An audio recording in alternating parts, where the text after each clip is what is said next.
మహిళలకు 33% రిజర్వేషన్ కల్పించే బిల్లుపై పాపన్నపేటలో బీజేపీ శ్రేణులు నిరసన కార్యక్రమం చేపట్టారు. పార్లమెంట్లో ఈ బిల్లును ప్రతిపక్షాలు అడ్డుకున్నాయని ఆరోపిస్తూ కాంగ్రెస్ మరియు మిత్రపక్షాలపై ఆగ్రహం వ్యక్తం చేశారు. రాష్ట, జిల్లా పార్టీ పిలుపు మేరకు మండల కేంద్రంలో భారీగా ఆందోళన నిర్వహించారు. జిల్లా నాయకులు బి కొండరాములు ఆధ్వర్యంలో కార్యకర్తలు ర్యాలీ నిర్వహించి కాంగ్రెస్ మిత్రపక్షాల దిష్టిబొమ్మలను దగ్ధం చేశారు. మహిళలకు 33% రిజర్వేషన్ కల్పించారని చెప్పేసి బిల్లును పార్లమెంట్లో ప్రవేశపెడితే మరి ముందు మహిళలకు అందరికీ కూడా మీరు మహిళలకు ఏం చేసినా కూడా మేము సపోర్ట్గా ఉంటామని చెప్పేసి అవాకులు జవాకులు పోయినటువంటి కాంగ్రెస్ మిత్రపక్షాలన్నీ కూడా బిల్లును పాస్ కానివ్వకుండా వీటిపోయే విధంగా ప్రయత్నం చేసినటువంటి ఆట డ్రామా అంతా కూడా ప్రపంచం దేశం అంతా కూడా చూసింది. కాబట్టి ఈ విషయాన్ని చూస్తూ ఉంటే మహిళల మీద కాంగ్రెస్ కానీ కాంగ్రెస్ మిత్రపక్షాల కానీ కలిగినటువంటి ప్రేమ ఉన్నటువంటి సందర్భాలు కనబడతలేవు.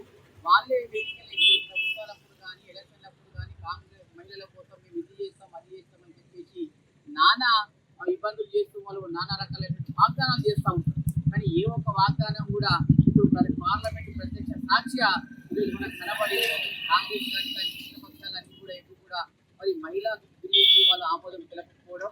మరి రాష్ట్ర ముఖ్యమంత్రి గారు కూడా మొన్న ఏమంటారు, మహిళలంటే మాకు చాలా గౌరవం, మహిళలకు సంబంధించిన ఏ కార్యక్రమాలు చేసినా కూడా మేము ముందుంటాం, కేంద్ర ప్రభుత్వానికి సహాయం చేస్తామని చెప్పారు. మరి నిన్నటికి కింద చూసినట్టయితే మరి ఢిల్లీ మధ్యలో ఇంటి పెట్టారని చెప్పి దానికి సంబంధించిన ప్రశ్నలు పార్లమెంట్లో అడిగేటువంటి అవకాశం ఉంది, అడగవచ్చు. దాని మీద మళ్ళీ ఒకసారి చర్చ జరగవచ్చు.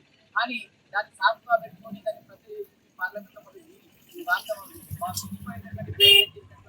రాష్ట్ర ప్రభుత్వం కూడా కళ్ళు తెలవాలి.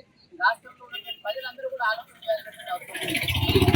మహిళల పక్షంగా ఉందా లేకపోతే మహిళలు వ్యతిరేకంగా ఉండాలనే విషయాన్ని వారు ఒకసారి మహిళా లోకం అంతా కూడా ఆలోచన చేయాలి.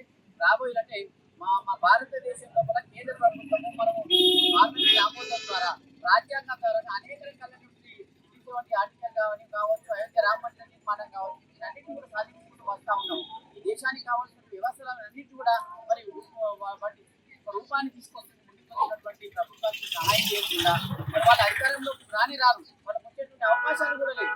కానీ ప్రజలకు ఉపయోగపడేటువంటి ఏ కార్యక్రమాన్ని కూడా సహాయం చేయడానికి సిద్ధంగా లేదు. కాబట్టి వాళ్ళ యొక్క ఇష్యూని అన్నింటినీ కూడా మేము భారతీయ జనతా పార్టీ ఖండిస్తాం.